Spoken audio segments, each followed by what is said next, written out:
ಮತ್ತು ಸಿಕ್ಕಾಪಟ್ಟೆ ಬೇಜಾರಾಗೋ ಥರ ಇದೆ. ಯಾಕಂದರೆ 9:30 ಆಗ್ಬಿಟ್ಟು 5 ಡೆಲಿವರಿ ಮಾಡಿದ್ದೀನಿ. ಒಂದೇ ಒಂದು ಡೆಲಿವರಿ ಬೇಕು, ಬಂದರೆ ಅದು ಫುಲ್ ಚಾಲೆಂಜ್ ಕಂಪ್ಲೀಟ್ ಆಗಬೇಕು. ಬಟ್ ಅನ್ಫಾರ್ಚುನೇಟ್ಲಿ ಇನ್ನೂ ಬರ್ತಾಯಿಲ್ಲ. ಕೇವಲ 6-7 ನಿಮಿಷ ಅಷ್ಟೇ ಇದೆ. ಇಷ್ಟೊತ್ತಕ್ಕೆ ಕೆಲಸ ಮಾಡಿದ್ದಕ್ಕೂ ಏನೂ ಸಿಗೋಲ್ಲ. ಸುಮ್ಮನೆ ಕೊಟ್ಟಿರೋದು $3-4 ತಗೊಂಡು ಹೋಗ್ತಾ ಇರ್ಬೋದು ಅಷ್ಟೇ. ಯಾಕೆ ಹಿಂಗೆ ಆಗ್ತಾಯಿದೆ? ಮೊನ್ನೆನೂ ಹಂಗೆ ಆಗಿತ್ತು. ಮೊನ್ನೆ ಲಾಸ್ಟ್ 2 ಡೆಲಿವರಿ ಸಿಗಲಿಲ್ಲ. ಇವತ್ತು ಮಾತ್ರ 1 ಡೆಲಿವರಿ. ವೆಯ್ಟ್ ಮಾಡ್ತಾ ಇದ್ದೀನಿ. ಮೇಲೆ ಡೆಲಿವರಿ ಸಿಗ್ತಾ ಇಲ್ಲ.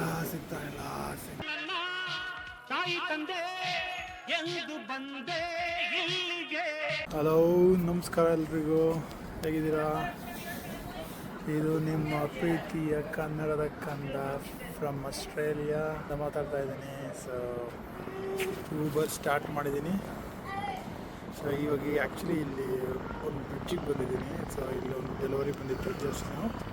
ಸೊ ಇದು ಹೆಸರು ನೋಡ್ಬೋದು. ಇದು ಹೊಸದಾಗಿ ಓಪನ್ ಆಗಿದೆ. ಜಸ್ಟ್ 1 ಇಯರ್ ಆಯಿತು. 1 ಇಯರ್ ಆಯಿತು ಅಷ್ಟೇ. ಇದರ ಹೆಸರು ಕ್ಯಾಂಗರೂ ಬ್ರಿಡ್ಜ್ ಅಂತಾರೆ. ಸೊ ತುಂಬ ಚೆನ್ನಾಗಿದೆ. ಜಸ್ಟ್ ವಾಕಿಂಗ್ ಮಾತ್ರ ಬರ್ಬೋದು. ಜನಗಳೆಲ್ಲ ಬರ್ತಾ ಇರ್ತಾರೆ ವಾಕಿಂಗಿಗೆ. ಪ್ಲಸ್ ಸೈಕಲ್ಸ್ ತಗೊಂಡು ಬರ್ಬೋದು. ನೋಡ್ಬೋದು ನಂದು ಗಾಡಿ ಅಲ್ಲೇ ನಿಂತ್ಕೊಂಡಿದೆ. ಜಸ್ಟ್ ಇವಾಗ ನೋಡಿದೆ, ಸ್ವಲ್ಪ ಚೆನ್ನಾಗಿತ್ತು ವ್ಯೂವು ಎಲ್ಲ. ನಿಮಗೆಲ್ಲ ಸ್ವಲ್ಪ ತೋರಿಸೋಣ.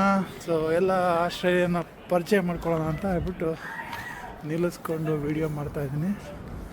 ಸೊ ನೋಡಿ, ಇಲ್ಲೆಲ್ಲ ನೋಡಿ ರಿವರ್, ಎಸ್ಪೆಷಲಿ ಬ್ರಿಸ್ಬೇನ್ ರಿವರ್ ಅಂತ ಹೇಳ್ಬಿಟ್ಟು ತುಂಬ ಬ್ಯೂಟಿಫುಲ್ ಆದ ರಿವರು. ಅಂದರೆ ನೀವು ನೋಡ್ಬೋದು ಈ ಸಿಟಿ ಫುಲ್ ಆ ರಿವರ್ ಮೇಲೆ ಎಲ್ಲ ಬಿಲ್ಡಿಂಗ್ಸ್ ಎಲ್ಲ ಕನ್ಸ್ಟ್ರಕ್ಟ್ ಆಗಿದೆ. ಅಲ್ಲಿ ನೋಡಿ. ಸೊ ಆ ಕಡೆ ಒಂದು ಏರಿಯಾ. ಸೊ ಅದು ಕ್ಯಾಂಗರೂ ಪಾಯಿಂಟ್ ಅಂತ ಹೇಳ್ತಾರೆ ಅದಕ್ಕೋಸ್ಕರ ಇದು ಕ್ಯಾಂಗರೂ ಪಾಯಿಂಟ್ ಬ್ರಿಡ್ಜ್ ಅಂತ ಕರೀತಾರೆ. ಯಾಕಂದರೆ ಈ ಕಡೆಯಿಂದ ಆಲ್ಮೋಸ್ಟ್ 1.5 ಕಿಲೋಮೀಟ್ರ್ ಆಗುತ್ತೆ. ಅಲ್ಲಿವರೆಗೂ ಎಂಡ್ವರೆಗೂ ಹೋಗಿ ಮುಟ್ಟುತ್ತೆ. ಬಟ್ ಒಂದು ಬ್ಯೂಟಿ ಅಂದರೆ ನೀವು ಜಸ್ಟ್ ರನ್ನಿಂಗ್ ಬರ್ಬೋದು, ವಾಕಿಂಗ್ ಬರ್ಬೋದು, ಅಥವಾ ಸೈಕ್ಲಿಂಗ್ ಎಲ್ಲ ಮಾಡ್ಬೋದು.